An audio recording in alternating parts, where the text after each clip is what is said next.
আড়াই বছরের শিশুকে গলাচাপা দিয়ে মেরে পুকুরে ফেলে দেয় পাচারকারীরা। সুষ্ঠু তদন্তের দাবিতে বিশালগড় থানা ঘেরাও করল এলাকাবাসী।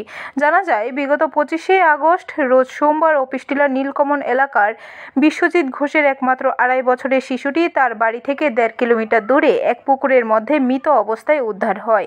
মৃত শিশুটির নাম বিবেক ঘোষ। এদিকে পরিবারসহ এলাকাবাসীর সন্দেহ, শিশুটিকে পাচার করতে না পেরে গলা চাপা দিয়ে মেরে পুকুরে ফেলে দিয়েছে পাচারকারীরা। ঘটনা সূত্র তদন্তক্রমে শনিবার বিকেলে বিশালগড় থানা ঘেরাও করে এলাকাবাসী।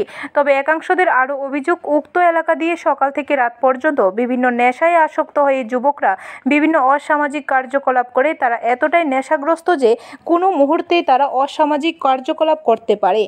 এই সমস্ত যুবকই এই শিশুটির মৃত্যুর পেছনে মূলত কারণ হতে পারে। অন্যদিকে পরিবারের অভিযোগ, শিশুটির গলায় এবং কোমরে বিভিন্ন মূল্যবান অলংকার রয়েছে।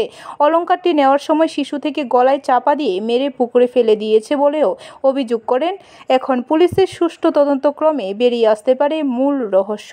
এখানে আছি আমরা নাতির বিচার করতে, আমরা সুস্থ তদন্ত লেগে আছি কিভাবে এত দূরে গেল। আমরাও দেখছি জলে গিয়েছে, মানে এতটুক দূরে কিভাবে গেল আমরা হয়তো করতে সন্দেহ হইতেছে, আবার সন্দেহ হইতেছে না এতটুক দূরে কিভাবে গেল। এই আমরা বিচারের স্যারের কাছে আইছি, মানে কিভাবে তদন্ত করে দেখতে। বাড়ি পশ্চিম লক্ষ্মী,